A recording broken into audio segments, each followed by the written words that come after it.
عقل مندوں کے لیے ایک زبردست مثال. ہم تربوز خریدتے ہیں، واٹر میلن. مثال کے طور پہ 5 کلو کا ایک تربوز ہم نے خریدا، اور جب اسے کھانے لگتے ہیں تو پہلے اس کا چھلکا اتارتے ہیں نا. 5 کلو میں سے کم از کم 1 کلو کا تو چھلکا نکل جاتا ہوگا، یعنی آلموسٹ 20%، 20% تو کم ہو جاتا ہے. مگر کیا کبھی ہمیں افسوس ہوتا ہے اس کا؟ کیا ہم سوچتے ہیں کہ ہم نے تو تربوز چھلکے کے ساتھ خریدا، چلو آج چھلکے کے ساتھ ہی کھا لیتے ہیں؟ ایسا نہیں کرتے نا. اسی طرح مالٹے کا بھی حال ہے کہ ہم خوشی خوشی سے اس کا چھلکا اتار دیتے ہیں، حالانکہ ہم نے چھلکے سمیت خریدا ہوتا ہے، مگر اس چھلکے کو پھینکتے ہوئے ہمیں کوئی تکلیف نہیں ہوتی.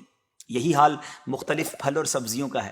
اچھا، ہم چکن بھی تو خریدتے ہیں، زندہ ثابت، اسی کو تولتے ہیں، تلواتے ہیں، پیسے دیتے ہیں، مگر جب کھانے کی باری آتی ہے، پکانے کی باری آتی ہے، تو اس کے بال، اس کی خال، اس کی آلائشیں نکل جاتی ہیں، تو ویٹ تو کم ہو جاتا ہے. مگر کبھی اس پر دکھ ہوتا ہے؟ نہیں نا. تو پھر 40,000 میں سے 1,000 دینے پر، 1,00,000 میں سے صرف 2,500 دینے پر ہمیں کیوں بہت تکلیف ہوتی ہے؟ حالانکہ یہ صرف 2.5% تو بنتا ہے، یعنی 100 روپے میں سے صرف 2.5 روپے. یہ تربوز، کیلے، آم اور مالٹے کے چھلکے اور گٹلی سے تو بہت کم ہے نا. اسی تو زکوٰۃ فرمایا گیا. ہاں، ایک اور بات، سال میں ایک ہی بار دینا ہوتا ہے. مالٹے کا، تربوز کا تو ہر بار چھلکا اتارنا ہوتا ہے نا.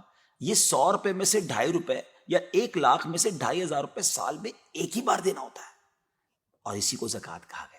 کیا برکت والا کام ہے یہ. مال بھی پاک، ایمان بھی پاک، دل اور جسم بھی پاک، اور معاشرہ بھی خوشحال. اتنی معمولی رقم، یعنی 40 روپے میں سے صرف 1 روپے، اور فائدے کتنے زیادہ، اجر کتنا زیادہ، برکت کتنی زیادہ. تو اب اپنی زکوٰۃ ہم نے پوری دینی ہے.